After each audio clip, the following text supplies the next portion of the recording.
ثم انطلق فلبثت مليا ثم قال يا عمر أتدري من السائل؟ قلت الله ورسوله أعلم. قال فإنه جبريل أتاكم يعلمكم دينكم. رواه مسلم. این حدیث حضرت پیامبر صلی الله علیه و سلم در حقیقت مبین این است که دین در مجموع عبارت است از اسلام و ایمان و احسان. اکنون باید دانست که اسلام چیست. از ابو عبدالرحمن عبدالله بن عمر الخطاب رضی الله تعالی عنهما روایت شده است که گفت از رسول الله صلی الله علیه و سلم شنیدم که می گفت اسلام بر 5 پایه یا ستون بنا یافته است: ادای کلمه شهادت بر اینکه خدای جز الله واحد و یگانه وجود ندارد و محمد رسول خداست، و بر پای داشتن نماز و ادای زکات و حج خانه خدا و روزه ماه مبارک رمضان. بخاری و مسلم این حدیث را روایت کردند. این حدیث نبوی صلی الله علیه و سلم اشعار می دارد که اسلام عبارت از تعمیل و اجرای فرایض و احکام خداوند در عمل است، زیرا به شمول اقرار و ادای کلمه شهادت به زبان هر 5 ستون مبنای اسلام عبادات عملی است که هم جنبه انقیاد و تسلیم بندگی به پیشگاه ذات اقدس الهی دارد و هم جنبه ادای خیر و منفعت به جامعه و هم نوع خود. و همین احکام و اسلام عبارت از شریعت است که وجیبه بنده را در برابر پروردگارش از روی عبادت و بندگی معین می سازد و حقوق او را در جامعه‌ای که زیست می کند روشن می گرداند، که البته ما شریعت را نخستین و مهمترین منهج زندگی فردی و اجتماعی خود در برابر خدای معبود و در برابر جامعه انسانی که او خلق کرده است می دانیم.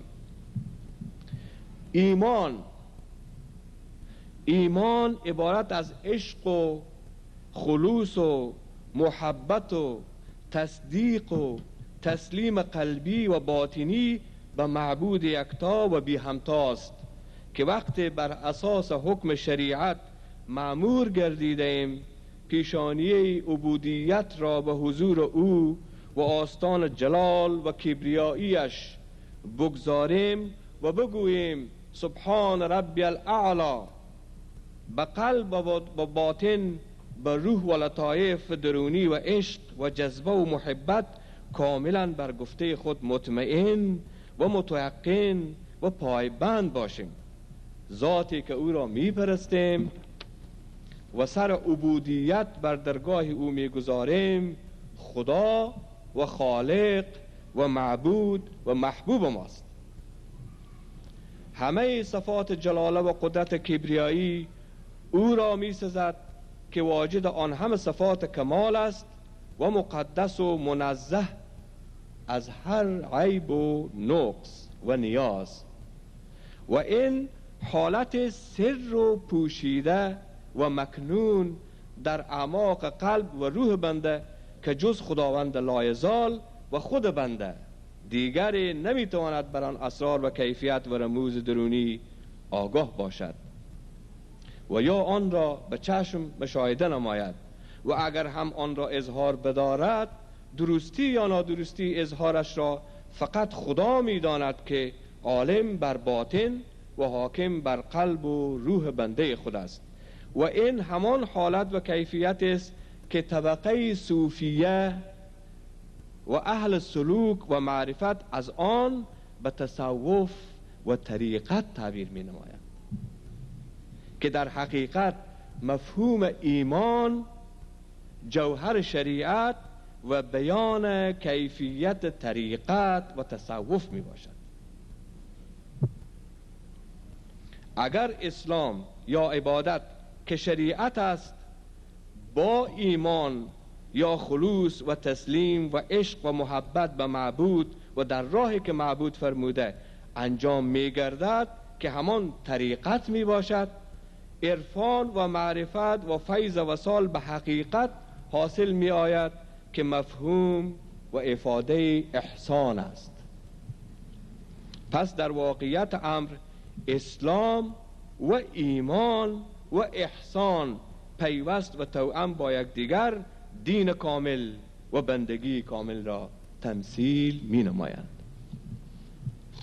و به این اساس هیچ عبادتی بدون ایمان قابل پذیرش الهی و تحفه دربار او شده نمی تواند، که به عبارت دیگر می توان گفت هیچ شریعت مجزا و جدا از طریقت و تصوف مصداق کمال و تمام را ندارد. و آن زمان که شریعت و طریقت با هم توأم باشند یا اسلام و ایمان اجزای لاینفک یکدیگر شناخته شوند، ادراک حضور و فنای وجود و بقا برای وجود مطلق یعنی وصول به حقیقت بارز می شود که مرحله عرفان و معرفت و احسان است و در آنجا اقرار ایاک نعبد و ایاک نستعین مظهر صدق بندگی و عبودیت و عبودت می گردد. لذا اگر شریعت از طریقت منفک و مجزات تصور گردد، معنی آن اسلام بدون ایمان است که خداوند در قرآن کریم می فرماید قالت الاعراب آمنا قل لم تؤمنوا ولكن قولوا اسلمنا ولما يدخل الایمان في قلوبكم وان تطيعوا الله ورسوله لا يلدكم من اعمالكم شيئا ان الله غفور رحیم. صدق الله العظیم. اعراب برای این که بر تو منت گذارند گفتند ما ایمان آوردیم. به آنها بگو شما که ایمانتان از زبان به قلب داخل نشده به حقیقت هنوز ایمان نیاوردید، لیکن بگویید ما اسلام آوردیم و از خوف جان تسلیم شدیم. و اگر بعد از این با ایمان حقیقی خدا و رسول او را اطاعت کنید، او از اجر اعمال شما هیچ نخواهد کاست و از گناه گذشته می‌گذرد که خدا بسیار آمرزنده و مهربان است. انما المؤمنون الذين آمنوا بالله ورسوله ثم لم يرتابوا وجاهدوا باموالهم وانفسهم في سبيل الله اولئك هم الصادقون.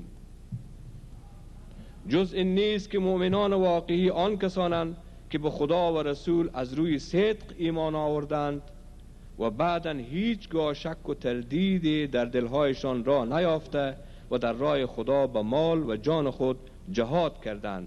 اینان به حقیقت راستگو هستند.